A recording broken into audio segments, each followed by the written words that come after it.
Charlene is my grandma. She is a jack of all trades, just like me. But she was known to be a fighter and a lover. And I wanted to have something that was a strong personality of our family. She made an impact on me, and I wanted to carry on a family legacy of, beating the odds and coming from nothing to something, and just letting people know, like, you don't have to be rich or come from a well-off family to be a good person and to make a difference and to move forward and do something, that you dream of doing. So I wanted to connect it to something that was important to me, but the journey to opening the store is what the dream was. I started kind of looking. We have 4 daughters, so we always are spending money on hair. And I just started noticing that there weren't any people that looked like me that owned the beauty supply store. So I kind of started digging into it, and eventually found someone online through a company called BSI, Black's Beauty Supply Institute. I went to a conference in Atlanta, the Hair Mecca, and started my journey. And then COVID hit, and then I went to trying vending machines, and I had a vending machine, Charlene's Beauty Supply vending machine, in the Fremont Mall. But of course, no one was going to the mall because it was COVID. But yeah, so that led me on to, looking to attain, a building to open this location and to, actualize my dream of opening a beauty supply store. What I'm finding is that everyone is enjoying coming into Charlene's, of every ethnicity. And what's super cute is the men. The men have been coming out, and they're just like, oh, I'm, telling their wives, there's a beauty supply store, and they're arguing, there's no beauty supply store. I would know if there was a beauty supply store, And so the support from the men that have been bringing their wives and daughters in, from the different fraternities and sororities, all of the different people that work in different levels of government. It's just been great. Teachers, doctors, everything and anyone you can think of, they've been coming out. All of the different salons in the area, like, it's been amazing. So I believe, and I was born with very little. My mom was a 16-year-old. I was born to a 16-year-old. So from the projects, night wear projects in New Orleans. So, but I would say that we've always been taught to believe in God and believe that you can do whatever you want to do, but you got to put the work in, and I believe in working hard. So yeah, I've been covering the NBA for, just finished my 13th year, and during that time I've had great success. But I had great success because my wife was holding down the house. We have 4 daughters, 20, 19, 13, and 11. So she was always holding down the fort, which allowed me to go out and be on the road a lot and do my thing in this NBA journalism field. But she's always had a passion and a knack to want to be in some type of entrepreneurship role. And this was a project she had for about 4 years, probably birthed within.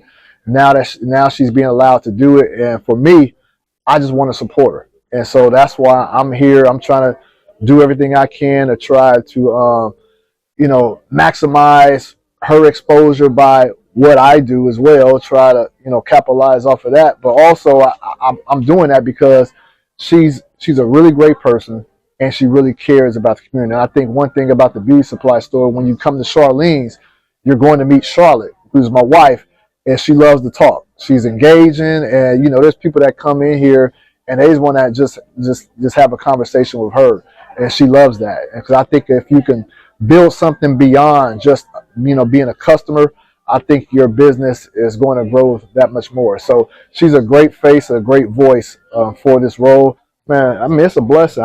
Our family has always been about breaking a cycle. Her mom was a teen mother, had her at 16 years old. So it was like my family didn't graduate from college. Her mom didn't graduate from college. We both graduated from college. And we had kids, and we stuck together. We got married. I was 21. She was 19. Most marriages don't work when you get married that early. That's the benefit, and that's what we always want to instill into our kids of sticking it through, having a plan, sticking it through, breaking the cycle, continuing the tradition. Because I can safely say that my parents, the way they were raised, they both came from single parent homes. My parents, then they got married. They got married young, and they're still married today. And so I saw that, and that changed the trajectory of my life. So we're hoping that with the birth of Charlene, this will change the trajectory of our kids' lives, where they can take it another step further. And I think that's what every family lineage should want to pursue, is that you're putting your family in a better position moving forward. The support has been tremendous. Again, we didn't expect it. We didn't expect it at all, especially not this early on in the initial opening stages. But you talking about support from the African American community. We got support from the Caucasian community, Hispanic community, the Asian community. Like, everybody around here is like, they're really excited that there's a beauty supply store there, and we got pretty much everything for everybody here. We're not just keeping it limited to just one sector of race. Like, we want everybody to be able to come here and get your needs. We don't want you having to drive across country to go get your hair products, your skin products, and even for the males. I think for the most part, when people think of a beauty supply store, they think of women. Nah, male, we need our products as well. I mean, it's a nice backdrop right here of some products for men, but men like to look good. Men like to be groomed. Men like their hair trimmed. We have all the accessories for men, as far as you're talking about just keeping your hair low, whether you want to maintain beard.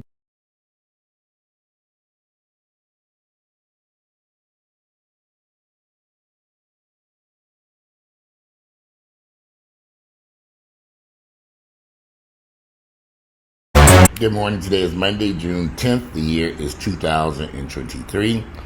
Once again, we continue our journey with positive stories about African Americans, Black Americans in the United States of America, which is a rough place for Black folks to live. I had to remove a lot of comments from last video, particularly from a lot of women, because Black women seem to live in a fantasy world. Y'all do. My mom lived in a fantasy world. My aunts, other women I know, they don't understand how difficult it is in this country, how difficult the United States has made it for Black men in particular to succeed. They don't want you to succeed. They don't want them to succeed. If you don't understand that, you are a fucking fool. If you think they want you Black folks to succeed in this country, if you think they want Black men to succeed, Black families to succeed, you are insane. And I've said this 1,000 times in all my videos. Even about Niggerville, we didn't make Niggerville. These white folks created the Niggerville, then washed their hands up and ran to the other side of town and said they had nothing to do with it. I'm trying to mute this phone. What did I just do? So, this is a great story. If you post comments attacking me because I'm gay, because then there's some people tell me, you're gay. I didn't choose to be gay, you dumbass sons of bitches. You some ignorant motherfuckers. Y'all some ignorant ass dumb. I just spoke to a friend, not an associate. I'm sorry, a guy who I bumped into who watches my YouTube channel. He got 5 sons. This is a Black man with 5 sons who are all gay. You think them boys chose to be gay? You think his sons chose to be gay? No, ignorant, dumb niggas. Y'all some ignorant ass motherfuckers. Yeah, I'm talking to your Black ass. You're ignorant. You don't even know the country that you live in and how difficult they make it for people. They don't want Black families to succeed. They don't want Black business to succeed. These people open up this business, I hope they make it. Because a lot of Black businesses suffer. And if you think white folks going in and buy some hair and beauty supplies, you a goddamn fool. Not too many white folks going to support a Black-owned business, period. I've seen businesses open in various neighborhoods. Beautiful restaurants. I thought, they're going to do real good. And white folks avoided it like to play it. Walking in, saw them Black folks, and then turn around and walk back out the door. I said, okay, they ain't coming in here. See, I used to be stupid and naive and ignorant like y'all motherfuckers was. I know better now. I know how these white folks operate in the United States of America. But back to this wonderful, loving story, beautiful story. A Black family, been together for years. They married at a very early age, who have now opened up a beauty supply store in California. Elk Grove, California, I believe that is. Dang it, where'd the article go? Yeah. Charlene's Beauty Supply, new black-owned beauty shop in Elk Grove aims to make its presence in the community. I don't know much about Elk Grove. I don't even know what it is. I should look it up on MapQuest. I don't know if it's in South Sacramento. Beauty, so it's the south side of Sacramento, California. Oh, wait a minute. So Elk Grove resident Scira Shelton, I don't know, hardly ever went to Sally's beauty supply store near her home when she needed new hair products. They never had what she needed. And she would typically go to King's, a beauty supply store in South Sacramento. Although she said the trip was inconvenient due to the waste of gas to drive northbound up Highway 99, would take up to 20 minutes depending on traffic, and was her best option to get supplies she needs. So she doesn't live in South Sacramento. She would go there to buy hair supplies. You know, like, we got to get that hair done. I'm trying to do something with my hair. You know.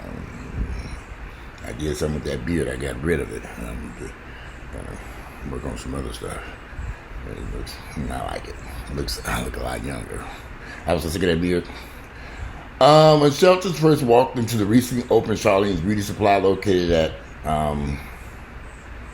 so that's not the owner, this woman was a customer.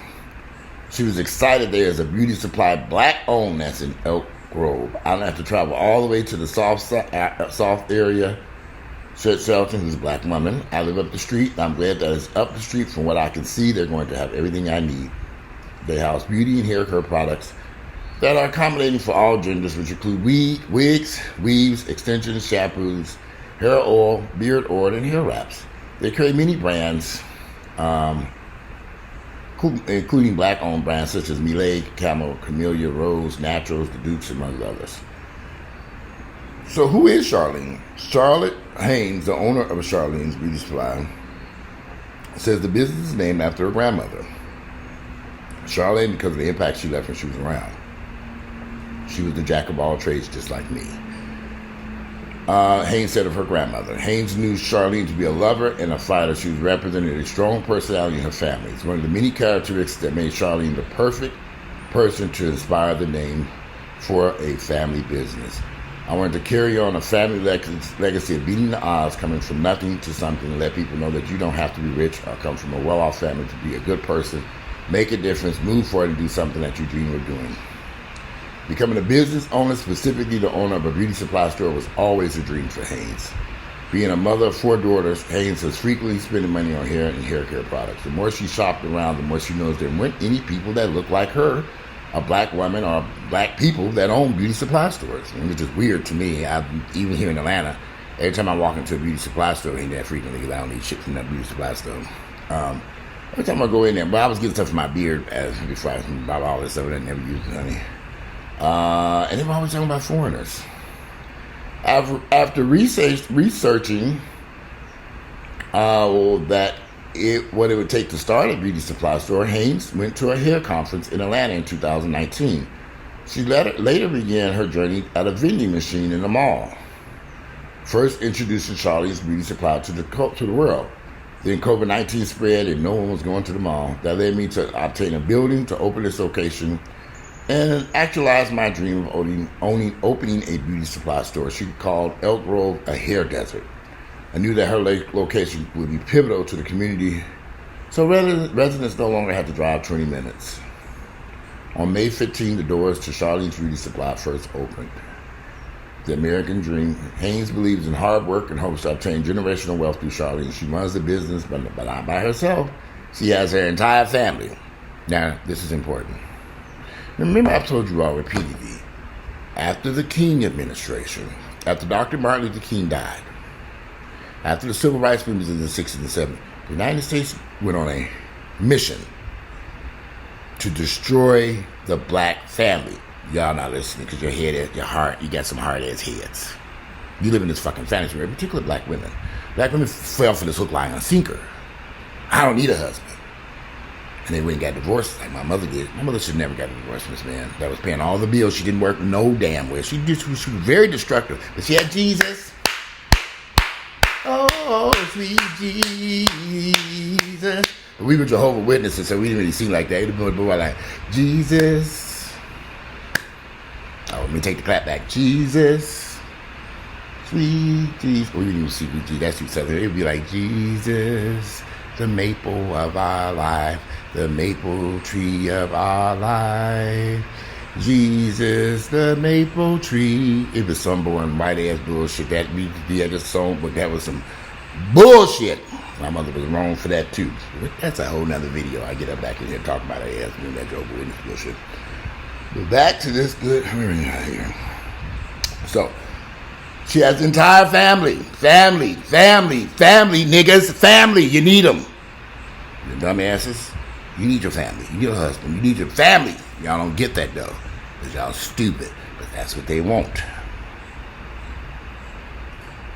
That's what they want you. This country is dead set against black families, but y'all don't fucking see it. If y'all think because so many single black women are raising children alone because they have a choice or because they have, no, dear. This is the way this country has set everything up. They don't want black families. They definitely don't want successful black families. They don't want black families, period. Pay attention, dumbasses. Stop and think, dumbasses. Some of y'all are flat out fucking stupid and you don't get it. Yeah, I'm talking to your black ass. Especially the motherfuckers that wrote all these ignorant ass comments on my page. Yeah. I delete y'all. I will delete your comments and block your ass in a heartbeat. Go watch somebody else's videos, you ignorant motherfuckers. But let me get back to where I was. Okay, where was I? She says she has the entire family. For those who didn't hear it the first time. Her husband, Chris, and their 4 daughters. Linda Henning maintaining the business, a family-owned business, niggas. That's how you gonna make it in this country. But see, they know that when they destroyed Tulsa and Gary and other Cleveland and Detroit, because they need these families and they're working as a team. They didn't like that. D-A-T. They didn't like that. Niggas, they didn't like it. And they worked hard to make sure that you won't have a black family, and you won't have a black family, and you won't have a black family, and you don't get a black family. And you won't have a husband. And you won't have a husband. And you won't have a husband. This was done on purpose, y'all. And y'all fell for a hook, line, and sinker, but you didn't know no better. You're stupid. Just look in the mirror and say, I'm stupid. Yeah, look in the mirror. My second daughter runs the social media account. My husband is my marketing specialist. And then my oldest daughter does a lot of conversations with different people like a spokesperson. A family united as a team, working together to build a business. These white folks don't like that. They've never cared for it. They don't like it. My other daughter is working here as well. For Haynes, she enjoys seeing her daughters get involved in the business because she is helping them to grow. This is really the American dream. Yeah, for white folks, it's the American dream. They don't want you niggas to have this dream. They want you to have a fucking nightmare. To become successful and then maintain that. It's going to be a struggle. These white folks, y'all, I'm telling y'all something. A black-owned business in America can survive, but it's going to take a lot of hard work. Because the odds are against you in this country because they don't want you to succeed. As for her husband and co-owner, Chris, he always knew his wife wanted to be an entrepreneur road. He's happy having the chance to support her the way she supported him in his career throughout their 20-year marriage. Chris Haynes has covered for the NBA for over a decade. During that time, I've had great success because my wife was holding down the house. She was always holding down the fort, which allowed me to go out and be on the road and do my thing in this NBA journalism field. He was on the road 70% of the year. He reported for the Portland Trail Blazers as a beat writer, now NBC News Sport. He reported for the Portland Trail Blazers as a beat writer for Sportsnet Northwest, now NBC Sports Northwest. He's covered LeBron James' second 10 as a Cleveland Cavalier, including the 2016 championship for Cleveland. For Cleveland.com. From there, he went to work for ESPN, covering the Golden State Warriors. And after he took his talents to Yahoo Sports before landing at Bleacher Report and TNT as a senior NBA insider. This man was working. Family. A family, a husband and a wife and children, not a wife and 4 children by herself, by 18 of different men. Wake up, bitches. Women kill me with that fucking ignorant ass bullshit. Get your husband before you make a decision to have children. Find you a man that says, I want to be with you and I want to be with my children that we're going to have together and I want to raise them. Not I like your pussy and I'm a nut in it and I'm going to go about my damn business and wish you good luck. And you let 5 other niggas nut in your pussy and now you got 5 children by 5 big men who never gave a fuck about you or those children. Wake up, dumbasses. Get you a real man, a husband. They out there. They out there, but y'all got to stop y'all from bullshit. Do not have a baby by a man who will not commit himself to you and those children that you're going to create together as a family, you dummy niggas. Back to what I was saying. As a husband, Chris admits he felt guilty at times because he knew Charlotte wasn't doing what it is that she wanted. Now he is fully committed to her dream. Her being able to do